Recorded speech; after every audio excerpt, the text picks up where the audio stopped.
नमस्कार, मी तृप्ती पालकर. आपण पाहताय न्यूज सेट. काँग्रेसच्या मुख्यालयामध्ये ध्वजारोहणाचा सोहळा सध्या सुरू आहे. थेट जाऊया तिथली दृश्य आता आपण पाहतोय. ध्वजारोहण सोहळ्याची काँग्रेसच्या मुख्यालयामध्ये हा ध्वजारोहण सोहळा सध्या सुरू आहे. 77वा स्वातंत्र्य दिन देश साजरा करतोय आणि पंतप्रधान नरेंद्र मोदी यांच्या हस्ते लाल किल्ल्यावरती ध्वजारोहण झाल्यानंतर काँग्रेसच्या मुख्यालयामध्ये हा ध्वजारोहण सोहळा आणि त्याची थेट दृश्य आता आपण पाहतोय.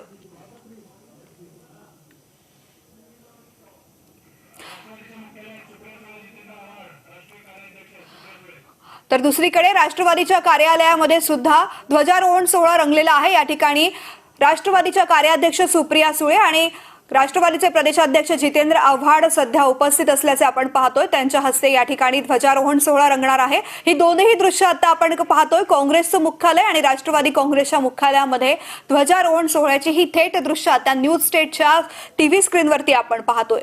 काँग्रेस मुख्यालयामधून स्वातंत्र्य दिनाचा सोहळा साजरा केला जातो, तर राष्ट्रवादीच्या मुख्यालयामधून सुद्धा ध्वजारोहण केलं जात आहे. काँग्रेसच्या मुख्यालयामध्ये काँग्रेसचे राष्ट्रीय अध्यक्ष मल्लिकार्जुन खरगे यांच्या हस्ते ध्वजारोहण सोहळा सध्या सुरू आहे. ध्वजारोहण केलं जाणार आहे. तर इकडे राष्ट्रवादीच्या कार्यालयामध्ये सुप्रिया सुळे यांच्या हस्ते ध्वजारोहण होणार आहे.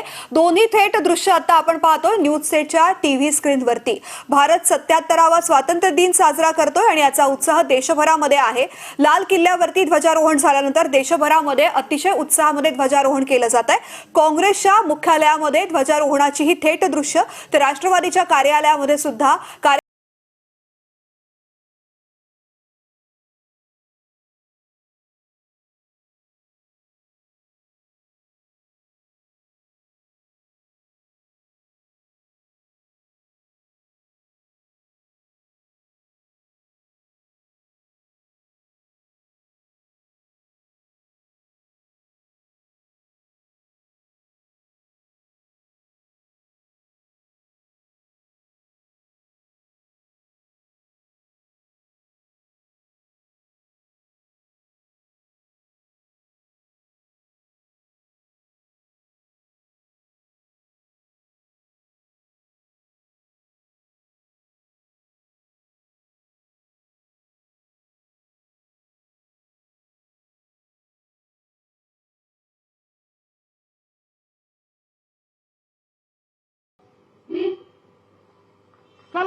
काँग्रेसच्या मुख्यालयामधली ध्वजारोहणाची ही थेट दृश्य. मल्लिकार्जुन खरगे काँग्रेसचे राष्ट्रीय अध्यक्ष यांच्या हस्ते काँग्रेसच्या मुख्यालयामध्ये तिरंगा फडकावण्यात आलेला आहे.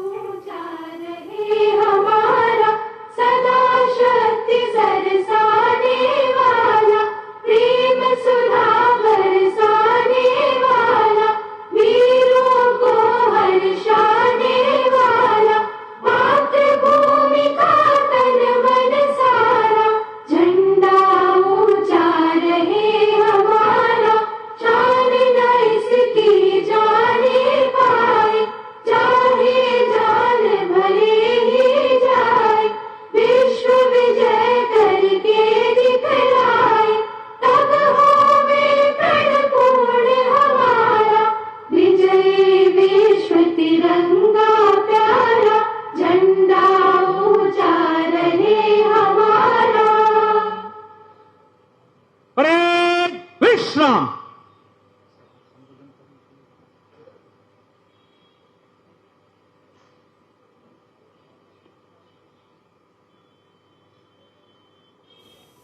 15 ऑगस्ट 1947 ला भारत स्वतंत्र झाला आणि त्यानंतर 77वा स्वातंत्र्य दिन आपण साजरा करतोय. या स्वातंत्र्य दिनासाठी अनेकांनी बलिदान दिलेलं आहे. गांधीजींनी असहकाराच्या माध्यमातून मोठी चळवळ देशभरामध्ये उभी केली आणि या स्वातंत्र्य लढ्यामध्ये क्रांतिकारकांचा सुद्धा मोठा वाटा आहे. भगतसिंग, चंद्रशेखर आझाद, मदनलाल धिंगरा, चाफेकर बंधू या सगळ्या क्रांतिकारकांनी देशाच्यासाठी बलिदान दिलं. आणि सध्या काँग्रेसच्या मुख्यालयामधून काँग्रेसचे राष्ट्रीय अध्यक्ष मल्लिकार्जुन खरगे बोलतात.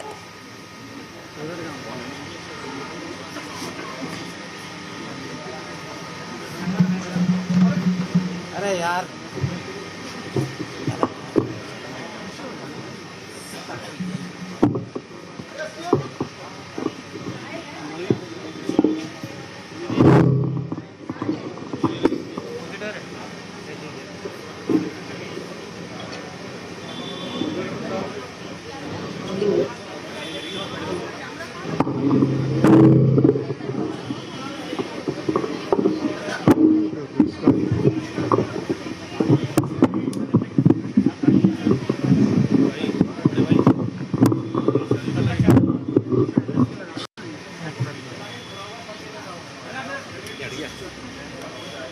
मेरे प्यारे साथियों, आप सभी को स्वतंत्रता दिवस की हार्दिक शुभकामनाएं और बधाई देता हूं। आजादी की लड़ाई में राष्ट्रीय आंदोलन के दौरान अनगिनत भारतीयों ने अपना बलिदान दिया। आज के दिन उनकी कुर्बानी को हम नमन करते हैं और उनको उनके शरण में जाते हैं। महात्मा गांधी जी, पंडित जवाहरलाल नेहरू जी, सरदार वल्लभ भाई पटेल जी, नेताजी सुभाष चंद्र बोस जी, मौलाना आजाद, राजेंद्र प्रसाद, सरोजिनी नायडू जैसे हमारे महान पूर्वजों ने राष्ट्रीय आंदोलन में अपना अमूल्य योगदान दिया है। हम उनको आज श्रद्धांजलि अर्पित करते हैं, नमन करते हैं। इन्हीं लोगों ने भारत की मजबूत नींव रखने में सशक्त भूमिका निभाई, जिसकी वजह से भारत विश्व में एक मजबूत शक्ति बनकर उभरा। राष्ट्र निर्माण एक सतत प्रक्रिया है। हमारे आजादी के महान नायकों ने, पूर्व प्रधानमंत्री ने और भारत की जनता ने अपने योगदान से इस सपने को साकार किया है। आज कल कुछ लोग ऐसा जताते हैं कि भारत की प्रगति पिछले कुछ वर्षों में हुई नहीं है। वो गलत सोचते हैं, क्योंकि ब्रिटिश सरकार ने जाते समय भारत को जिस हालात में छोड़ दिया था, आप जानते हैं कि यहाँ सुई भी नहीं बनती थी। तब पंडित नेहरू जी ने यहाँ बड़े बड़े उद्योग लगाए, स्टील प्लांट लगाए, पब्लिक सेक्टर्स बनाए और युवाओं के लिए रोजगार पैदा किया। भाखरा नानगल, नागार्जुन सागर, हीराकुंड जैसे हाइड्रो इलेक्ट्रिक डैम भी बनाए। आईआईटी, आईआईएम, एम्स, एनआईडी जैसे इंस्टीट्यूट्स बनाए। स्पेस रिसर्च, इसरो और एटॉमिक एनर्जी रिसर्च की नींव रखी। कला, साहित्य, संगीत को भी सरकार नेहरू जी ने आवश्यक बढ़ावा दिया। जब भारत में अनाज की कमी थी, तब लाल बहादुर शास्त्री जी ने, इंदिरा गांधी जी ने हरित क्रांति को लाकर देश को आत्मनिर्भर बनाया। श्वेत क्रांति के भारत को दुनिया का सबसे बड़ा दूध उत्पादक देश बनाया।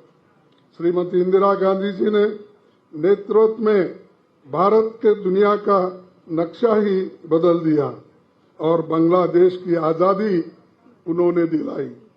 राजीव गांधी जी ने भारत को टेक्निकल, आईटी और कंप्यूटर रेवोल्यूशन देकर भारत के युवाओं के भविष्य में नया उजाला दिया।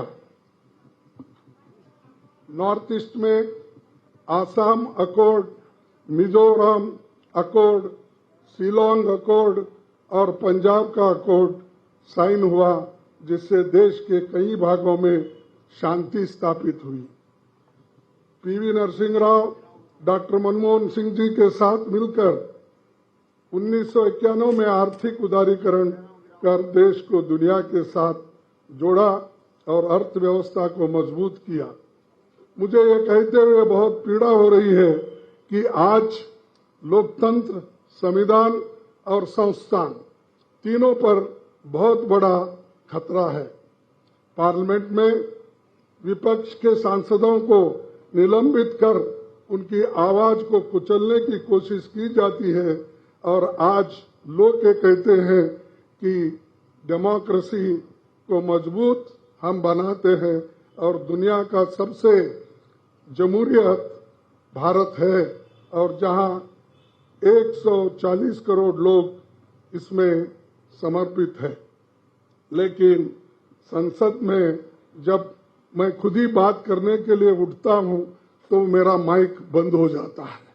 ये हमारे पास चल रहा है और एक तरफ हम लोकतंत्र का बहुत ढोल बजाते हैं, दूसरे तरफ हमारा मुंह बंद करते हैं।